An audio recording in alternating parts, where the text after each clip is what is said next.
South Korea is often referred to as the land of the morning calm. It has preserved a rich and vibrant culture throughout the years. Many Koreans have great pride and appreciation for their country.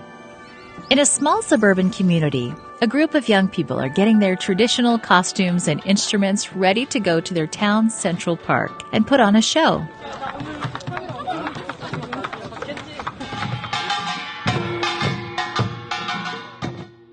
They've been practicing for weeks, and the community recognizes their beat. But who are they? They are down south in Junij city, and there is a very much unique church. All the church members are youth members, middle school students and high school students, except the pastor and his wife. This youth church is run by the youth and for the youth. They've built a solid group of members who are involved in all the church's activities. The traditional costumes and instruments are just one of their many activities to greet the community. But this church didn't always work this way. Pastor Shin used to be a deacon in a church. His oldest daughter, Bo Hwa, was a middle school student. There was no one her age in the church, and she was lonely. So Bo Hwa's mother knew she had to find friends for her daughter in the church. In the beginning, she didn't have enough funds from the church. Therefore, she began to bake a Korean-style pancake on the street. And she gave it to the passers-by students. And so that way, she gathered a lot of students.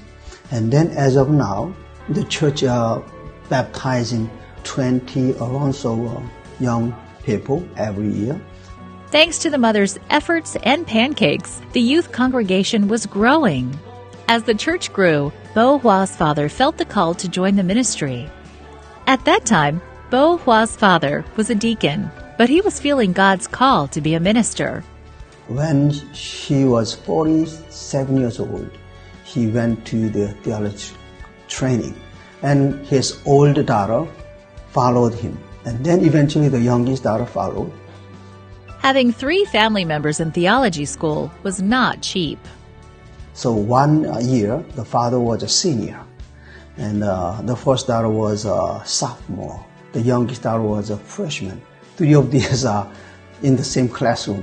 And while his wife was on the street to bake the pancakes, and she supported 3 of these students, her husband, and the first daughter and second daughter. Again, the mother came through by baking the Korean pancakes. Even before I started, I prayed for a long time and I read the Bible to get the knowledge. When God made me successful in this ministry, I thought that it was the work of God. At first, the community didn't know what to think of this church.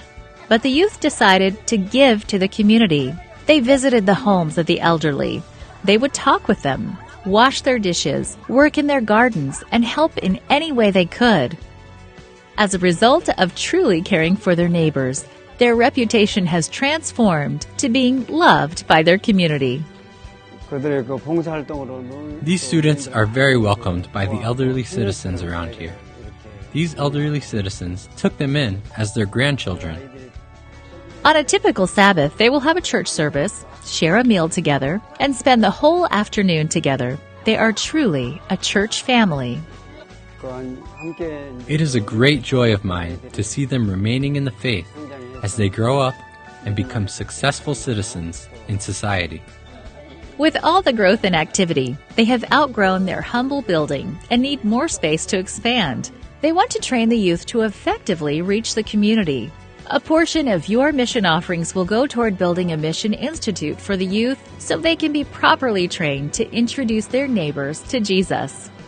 Please pray for the members of this church. Pray that this group will continue to grow and more hearts are touched by Jesus.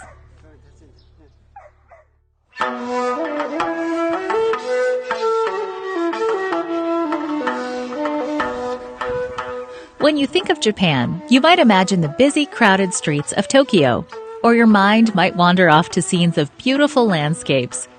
There is not only diversity in Japan's lifestyle and terrain, but also in the people who live here. Over the years, many South Americans have settled into towns and cities throughout Japan.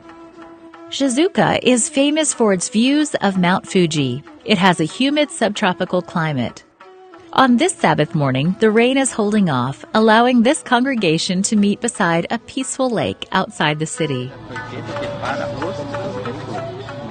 This is a unique group in Japan. The members of this church come from South America, and most from Brazil. Many of them have lived here for years, and this is their home. They come to work, have a different quality of life, and sometimes just to have a new beginning. Since there is such a large population of Brazilians in this area, they have formed their own church family. The church's atmosphere is friendly and kind, and all are welcome. Brazilians smile a lot. They like to hug, and they're very friendly. They like to make friends, and they also expect you to come back again. Each Sabbath begins with a Sabbath school lesson. If you don't speak Portuguese, there is still a place for you. The classes are divided into Portuguese, Japanese, and English-speaking groups.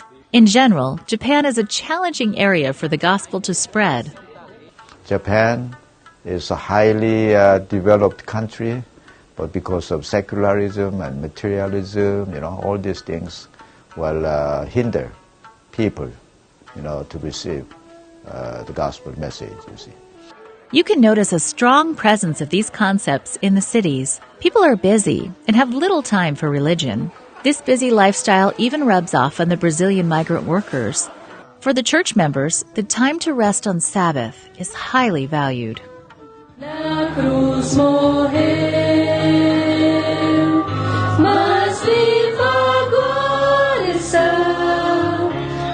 Marina is originally from Brazil.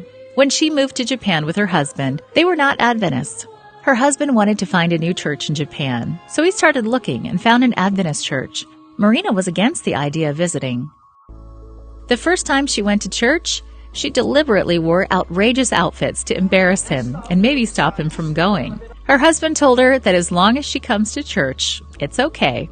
Marina began to feel something change, and before long, she actually wanted to attend.